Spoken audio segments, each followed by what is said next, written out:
Hello friends, Radhe Radhe. आप सभी लोग कैसे हैं?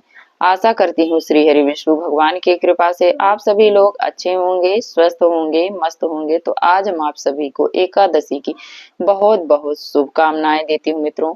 तो आज हम आप सभी को 2025 में एकादशी का व्रत किस दिन रखा जाएगा, एकादशी तिथि कब से प्रारंभ हो रही है, कब समाप्त हो रही है, इस एकादशी का नाम क्या है। तो इस एकादशी का नाम मित्रों पुत्रदा एकादशी है, जो कि यदि किसी भी महिला को पुत्र प्राप्ति नहीं हो रही है तो इस व्रत को करने से पुत्रदा एकादशी का कोई भी महिला इस व्रत को रखती है तो उसे पुत्र अवश्य ही प्राप्त होते हैं। तो हम सभी को, यदि आप कोई भी एकादशी का व्रत करें या ना करें, लेकिन पुत्रदा एकादशी का यदि कोई भी व्रत रखता है तो उसे अवश्य ही अवश्य भगवान श्री हरि की कृपा से उन्हें पुत्र की प्राप्ति होती है। तो हमें जरूर इस एकादशी को करना चाहिए, जो कि अपने आप में बहुत ही फलदायी है। और जब भी हम एकादशी का मित्रों व्रत रखें, उस दिन हमें एकादशी की कथा हमें अवश्य सुननी चाहिए। एकादशी की कथा हम सभी को बहुत कुछ बताती है और एकादशी की व्रत कथा सुनने से हमें कई गुना बढ़कर पुण्य फल प्राप्त होता है।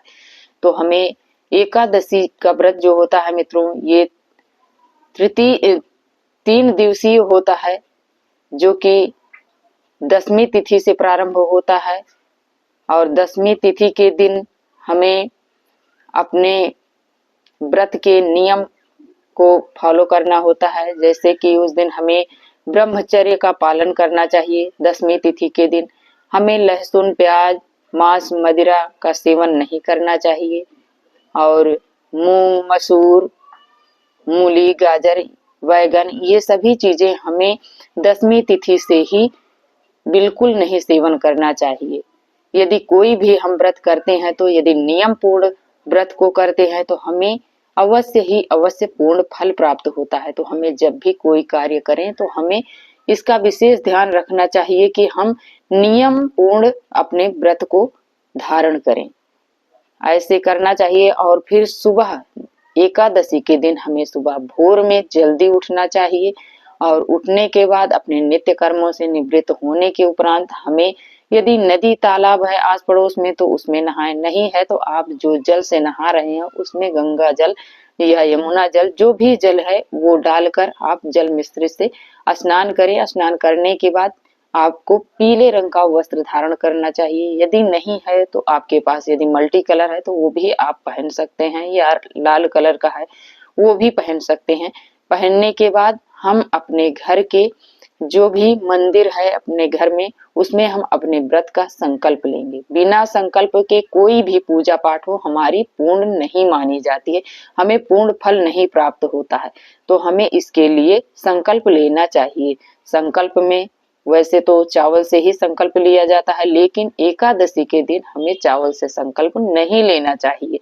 तो इस दिन पुष्प ले लें हाथ में और कुछ दक्षिणा ले लें हाथ में, लेकर हमें भगवान जी के सामने अपने व्रत का संकल्प लेना चाहिए। जो भी मनोकामना से आप रख रहे हैं वो मनोकामना बोलिए, नाम गोत्र स्थान बोलकर भगवान से यही कहिए कि हे प्रभु, ये मेरा व्रत निर्विघ्न पूर्ण संपन्न करवाइए। फिर इसके बाद भगवान जी के चरणों में हमें वो पुष्प और दक्षिणा को छोड़ देना है। छोड़ने के बाद फिर हम जहाँ पर भगवान जी की पूजा अर्चना वंदना हमें करना है, उस जगह पर हमें स्वच्छ कर लेना है, थोड़ा गंगा जल से क्लीन कर लेना है पोछा लगाकर। फिर हमें जहाँ पर चौकी लगाना है वहां हमें पीले रंग का वस्त्र बिछाकर श्री हरि विष्णु भगवान का यदि विग्रह है तो विग्रह आपको वहीं पर पुष्प का आसन देकर, तिल का आसन देकर विराजमान करें। विराजमान करने के बाद यदि आपके घर में ठाकुर जी हैं तो उन्हें इस दिन एकादशी के दिन हमें पंचामृत से जरूर स्नान करवाना चाहिए।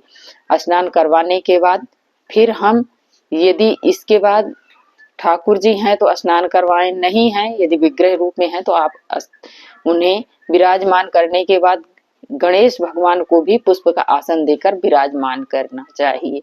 और इस दिन हो सके तो हमें कलश की स्थापना करनी चाहिए। नहीं हो सकता है तो आप श्रीफल जरूर ले आइएगा और श्रीफल को तिलक करके कलावे से लपेट करके एक पुष्प उस पे रख कर अपने मंदिर में रख देना चाहिए। रखने के बाद फिर हम भगवान श्री हरि विष्णु भगवान को गैया मैया मित्रों बहुत प्रिय है, तो हमें गैया मैया को जरूर भगवान जी के समीप रखना चाहिए।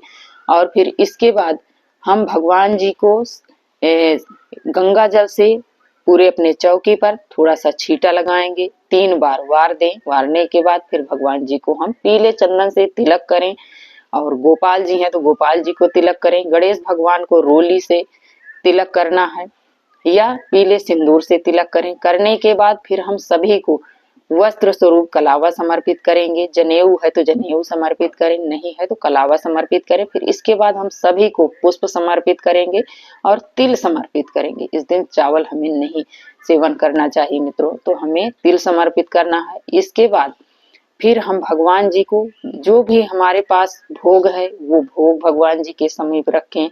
और फिर इसके बाद हम सबसे पहले दीपक प्रज्वलित करें। कोई भी पूजा पाठ हो उसमें हमें सबसे पहले अग्नि देव का आवाहन करना चाहिए, तो दीपक में भी हमें पुष्प का आसन देकर ही विराजमान करना चाहिए। तो फिर इसके बाद हम दीपक प्रज्वलित करेंगे। करने के बाद भगवान जी को जो भी ऋतु फल है मेरे पास अवेलेबल वो हम भोग में उसको भी भगवान जी के चरणों में समर्पित करें। फिर इसके बाद हम भोग के साथ जल भी रखना चाहिए।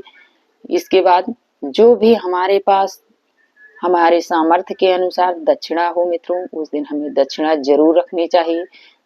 11 रुपए हो, 21 रुपए हो, 51 रुपए हो, 101 हो, जो आपसे बन पड़ता है उतना आप दक्षिणा रखिए। रखने के बाद फिर हम भगवान जी को सबसे पहले आरती करेंगे।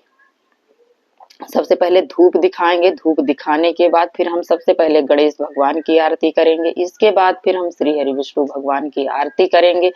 आरती करने के बाद भगवान जी को भोग पवाएंगे। पवाने के बाद उन्हें जल ग्रहण कराएंगे। जल ग्रहण कराने के बाद फिर हम अपने पूरे चौकी पर 3 बार जल से वार देंगे। वारने के बाद हाथ जोड़कर भगवान जी से क्षमा याचना करेंगे। हे प्रभु, जो भी मेरे पूजा पाठ में त्रुटि हो, गलती हो, उसके लिए मैं माफी मांगती हूँ और ये मेरा व्रत पूजा संकल्प जो है निर्विघ्न पूर्ण संपन्न करवाइए। और इस दिन मित्रों आप सभी को बता दें, एकादशी जो है वो दिन बृहस्पतिवार को 9 तारीख को एकादशी 12:30 बजे तक प्रारंभ हो रही है और दिन शुक्रवार को 10 तारीख को 10:30 बजे के करीब समाप्त हो रही है। तो इसके कारण उदया तिथि के अनुसार एकादशी का व्रत जो है वो 10 तारीख को ही रखा जाएगा। 2025 में दिन शुक्रवार को 10 तारीख को व्रत रखा जाएगा। उदया तिथि के अनुसार हर जगह 10 तारीख को ही रखा जाएगा। तो हमें 10 तारीख को व्रत रखना है और इस दिन हमें सुबह भोर में उठना चाहिए और जल्द से जल्द हमें अपना पूजा पाठ करना चाहिए। और जो पारण है मित्रों वो 11 तारीख को दिन शनिवार को पारण किया जाएगा। तो पारण का समय हम अगली वीडियो में आप सभी को बताएंगे। तो आज की वीडियो मित्रों यहीं तक की थी। यदि आप सभी को थोड़ी भी अच्छी लगे तो लाइक सब्सक्राइब करना ना भूलें और प्यारा सा कमेंट लिखकर हमें जरूर बताएं कि ये वीडियो आप सभी को कैसी लगी। और वीडियो देखने के लिए मित्रों बहुत बहुत धन्यवाद। जय श्रीमन नारायण।